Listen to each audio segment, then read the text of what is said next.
Degenerate art scum! I changed my glasses. So, I thought I was going to go to Paris and, be a famous artist and link up with like very other like-minded people. But instead, no, I went to Pratt. And I went to Pratt. I sent in a late portfolio, which was actually admittedly shit because no one ever told me how to do a portfolio. Like, I was going to a county college at the time, and I gotta edit that. We'll call her Jay. Head of the art department in college. She's great, bless her.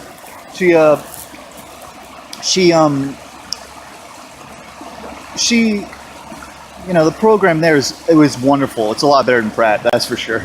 But I was too much caught up in this like idea, this sort of like libertine idea of what an artist was to be. So by the time I submitted my late portfolio to Pratt, I had got admitted into the fundamentals course, which is like a 2-year thing. And then they if you graduate from that, you go to the Brooklyn campus. Wow, so cool! And I can't believe it. That's so neat. Yeah, like I was like, I think I was like 28 or 27. So I was like a late bloomer. I'm still a late bloomer. Me all too. Things, but I'm actually a really early bloomer. I kind of understood a lot of things when I was younger. One day you wake up and you realize it's all lies. I'm starting to overstand now. Bullshit. But like, yeah. So I lived in with 2 guys, and we had in the dorm in the Brooklyn campus, and I noticed that there was a lot of people that really just gave fuck all about like. Being there, starring Peter Sellers. They probably had, like I guess like they call them like the West Coast Trust Fund babies. There was a lot of those kind of kids there, and ching. I guess from San Diego, and like I was like really serious when I got there, because then all of a sudden it started hitting me. I was like, I'm here to learn, and I'm here to like do the best I can. This shit costs more than I'll ever see in a lifetime. I still had that ego where I was like, I'm going to listen to them, but I'm not going to listen to everything. I'm not going to do it the way that they want me to do it. I'm going to listen to the key elements involved and then pursue the craft even further. So basically get the fundamentals, because that's what it was called, fundamentals.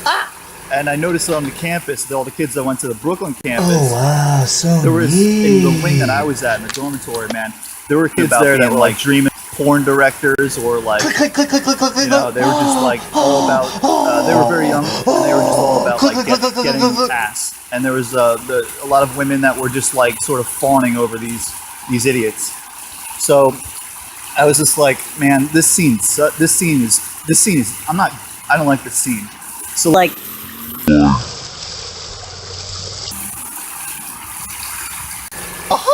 I did my best while I was there, and I think I made some great stuff, some groundbreaking stuff for me. My art coming into that was like so-so. It was like I was just too obsessed with I'm uncomfortable.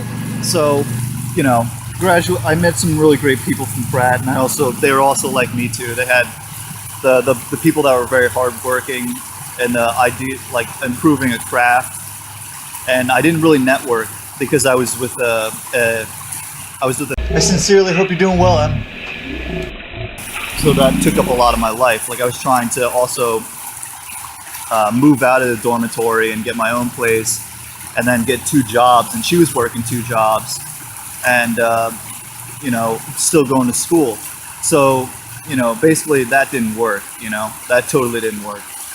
I really hope you're doing all right.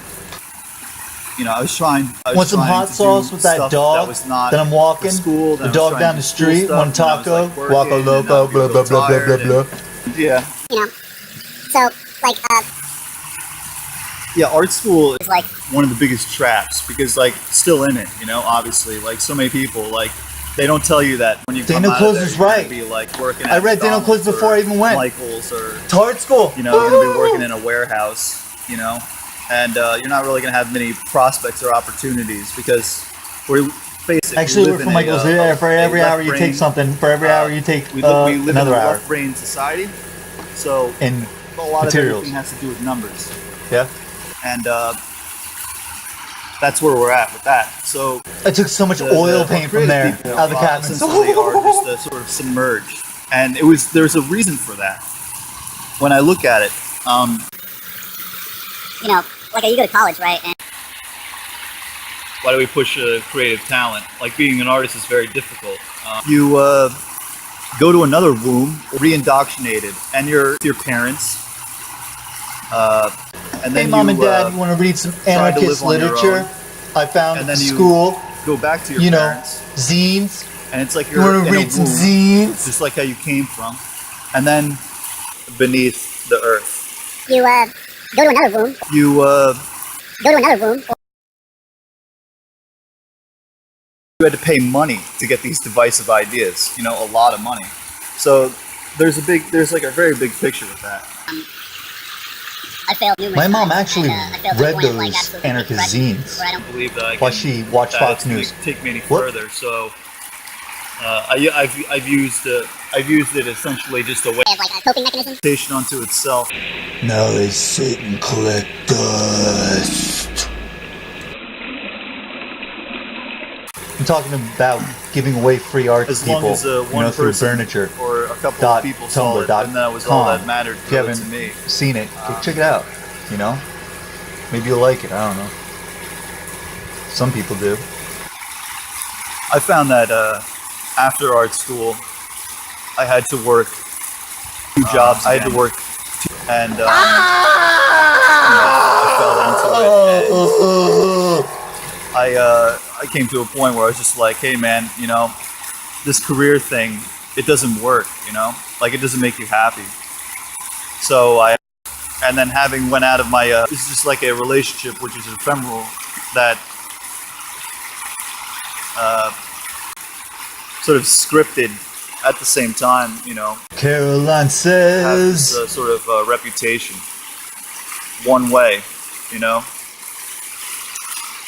or quash aversal, beneath the earth is what they did,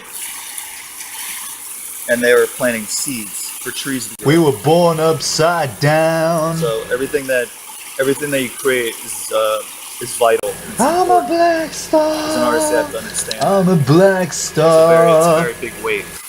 But if it flows freely, like this river,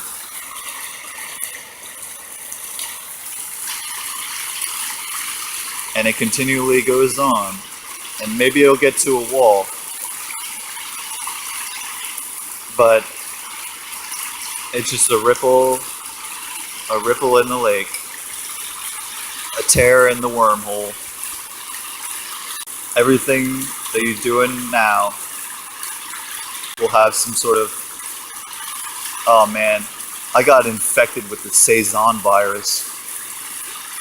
I remember I read The Masterpiece by Emile Zola, and then I got infected big time with the Cezanne virus. I even predicted it myself. I got in art school. I made a portrait of myself as Gustave Courbet. I went Here it is. to I think it was the MoMA or it was the Met that was running the show where they had all of his paintings and stuff. And I saw the desperate one, the mad desperate one, the painter. And the he's like center of the universe. Tearing his hair out, and he's just like looking into you, and he's just like, it's never enough, you know. Oh man, I totally infected myself with that. So I've been purging myself of that ever since. Help other people in some ways if I can. And at the same time, you know, have this sort of reputation. One way, you know. Or quash. If you watch this whole video, bless your heart.